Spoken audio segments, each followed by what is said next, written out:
We have lots to discuss here in today's video, including the future of Mikko Rantanen, and it may not be in Carolina after a new details report from Elliotte Friedman suggesting that the Hurricanes made a substantially huge offer to sign the big Finnish winger over the four-nation break and were unable to do so. What does that mean for his future? Could he be flipped again here before the deadline? Plus, multiple teams interested in trading for both Schenn brothers, so Luke and Braden may come together on a contending team before the deadline. We'll see what we learn on that front.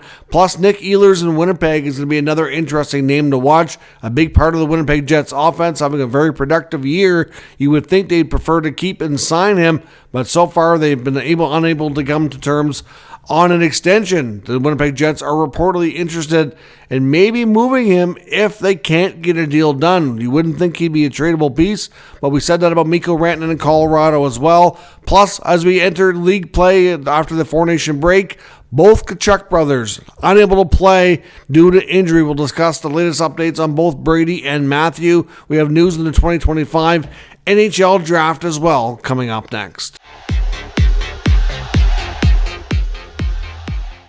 So welcome back to another video here at Top Shelf Hockey. As I mentioned, we have lots to discuss here.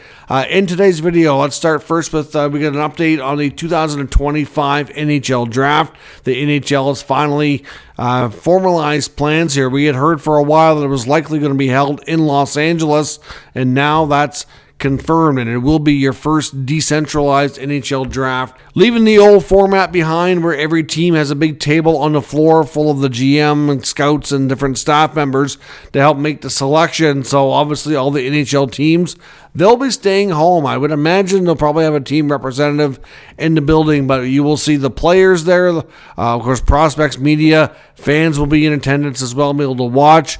I'm not quite sure how they're going to do their announcements. I know with the NBA, you have like the league commissioner making all the announcements. I don't know how they're going to do that part of it, but it's going to be a new format. It's going to be held at the Peacock Theater in LA, and it's going to be held on June 27th and 28th. It'll be our first look at this new format, see what everybody thinks, but at the end of the day, it will be a little bit weird not seeing GMs going up on stage live and announcing their picks and being able to talk with their first round selections right off the hop. So obviously they'll be doing that a lot by phone and via technology through the internet. So we'll see what happens here, but that's the plans for the current NHL draft for this coming summer. We saw Marc-Andre Fleury hit another important milestone today. He now is second all-time in games played for goaltenders with 1,045, trailing first placer Marty Brodeur, who has played more goaltending games than any other goalie in NHL history, 1,266. I would say that Fleury's most likely not going to catch him, considering this is supposed to be his last season, and there's not a ton of games left. Obviously, back in Marty Brodeur's day, it was common for him to play, 70 or more games quite often, so clearly that's not something you see anymore. You see a lot more tandems and goalies maybe playing, as a high, maybe 50 games. So that's a record that may never be beat for a long, long time, or if ever. It's hard to really say. But, congrats to Fleury for getting to number 2 in the record books. The Winnipeg Jets today announced they've extended centerman Vladislav Namestikov, who's on a 2-year deal at $3 million per season. Had a lot of nice things to say about enjoying his time with the Winnipeg Jets and everything about being involved in the organization in the cities. I'm sure Jets fans were happy to hear those kind things he had to say about the area, but it's a pretty good contract as well for what he's brought to them. $3 million for a couple more years. Certainly very justifiable. So good to see on that front. Speaking of injuries and potential trade pieces going towards the deadline, lots of speculation. Maybe this is the year for John Gibson.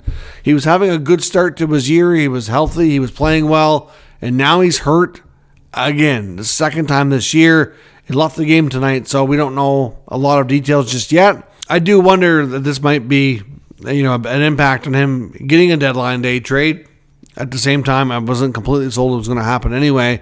But if there was a chance, it probably just took a nosedive into percentages if it hadn't already. So as I mentioned, both Tkachuk brothers come out of the Four Nation tournament battered up and bruised and now dealing with some injuries, and neither are able to play for their NHL clubs tonight. Now, in Matthew Tkachuk's case, he's definitely dealing with a much more severe, serious injury compared to his brother Brady.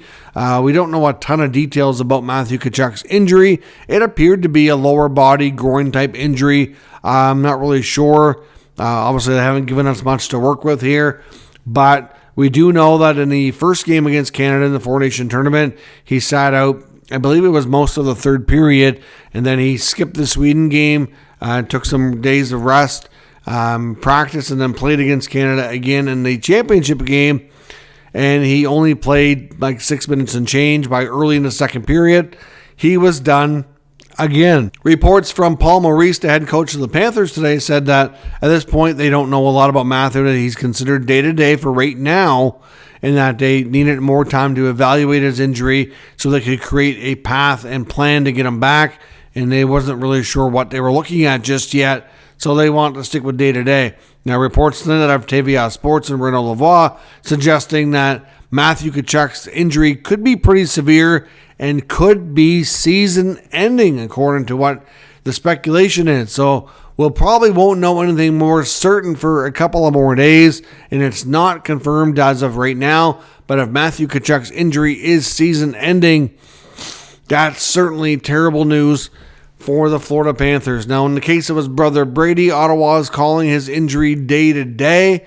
I know the fact that he could not play tonight by some fans is a bit of a disappointment. The fact that he skipped the morning skate in the last practice for Team USA before the Canada game, and he played like an animal in the Canada-US championship game. He was throwing his body around, as physical as you've ever seen him. He scored a goal. He was a dominant force in that game. And then he goes from that to not being able to play just 2 days later. For some, that's disappointing. They're trying to get into the playoffs for the first time in 7 years, or going on 8 years, and they're already depleted. I think fans were pretty bummed and disappointed not to see Brady Tkachuk in the lineup tonight.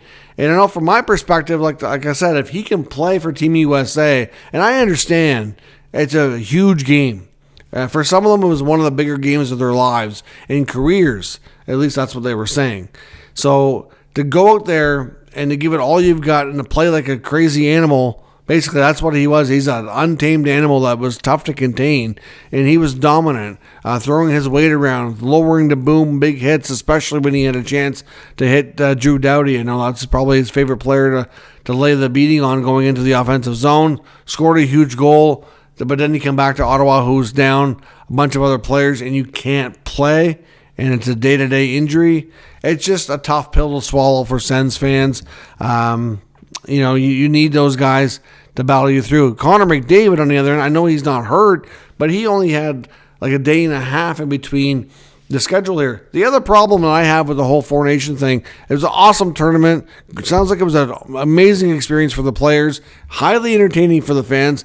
I loved everything about it. I was skeptical at first, like a lot of people, but I was thrilled with how it turned out. But my gripe is the schedule. Why did you give them so much time between the end of the round robin to the championship game, and then you're sending players back, in some cases, basically 36 hours? Like, look at Connor McDavid and the Oilers. Had to play not only today, but this afternoon. Most of these guys that game went late Thursday night. They wouldn't have traveled home until Friday, and then they don't even get a day. The Swedish and Finn players, obviously, were done a little bit sooner. They had to report back by Thursday.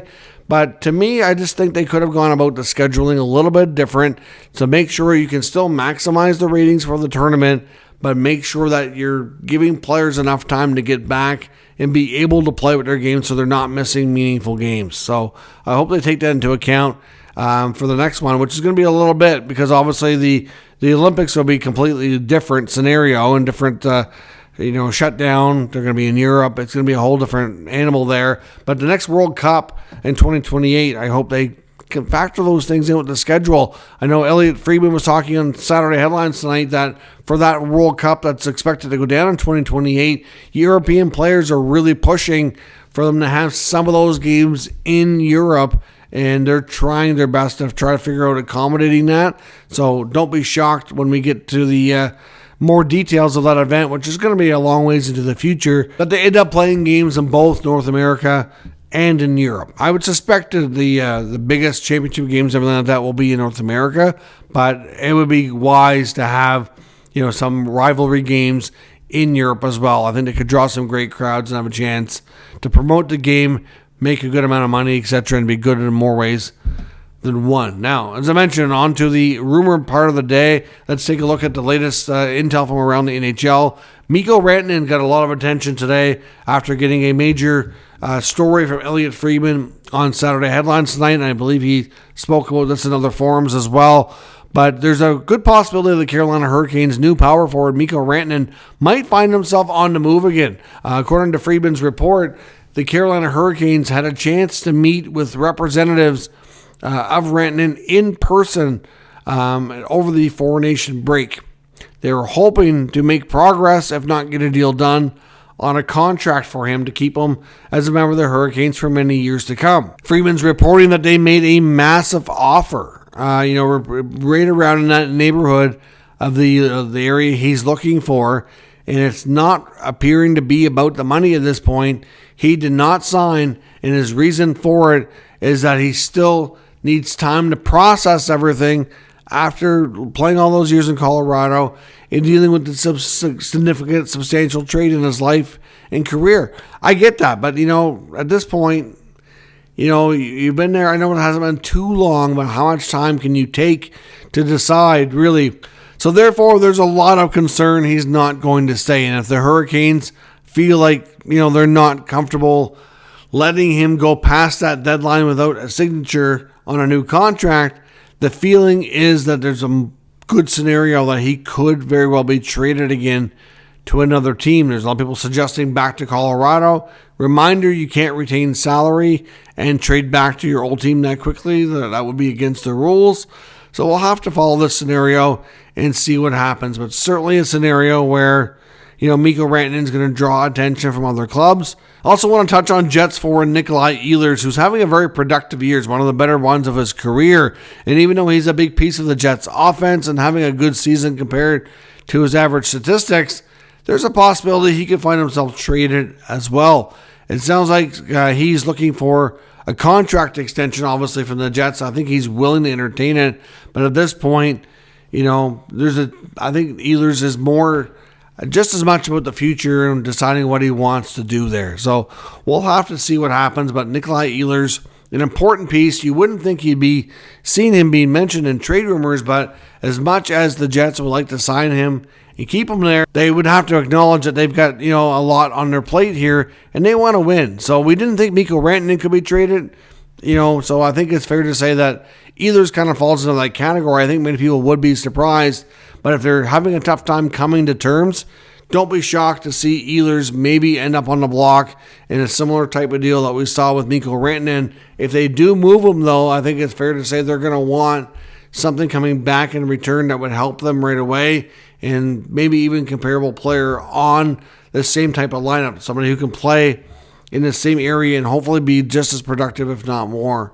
So obviously the Jets forward, a big piece of the puzzle there. We'll have to wait and see what happens on that front. So between Ehlers and Rantanen, we could see some more big deals here. Plus, the Schenn brothers, could they be reunited?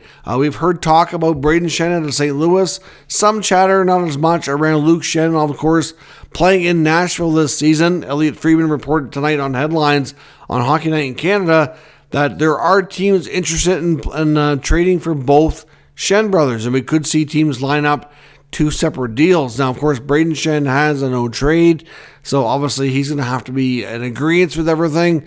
Obviously, Luke Schenn, a pretty steady defenseman back there. I think Nashville's happy to have him, but at the same time, not opposed to trading just about anybody considering what kind of season they've had here. So, clearly, these are two brothers that would not come cheap. They both have a good history. Both are in situations with their clubs where they could find themselves on the move. And I don't have a list of teams right now linked to each one. So where the Schenn brothers at this point are not really linked to a specific team, let me know who you think down in the comments. makes the most sense. We know what your thoughts are down in the comments. We'll discuss further. If you're new to the channel, make sure you subscribe and stick around. We'll keep you up to date with the latest news, rumors, and analysis of all 32 NHL teams. Thanks for watching. I'll catch you next time.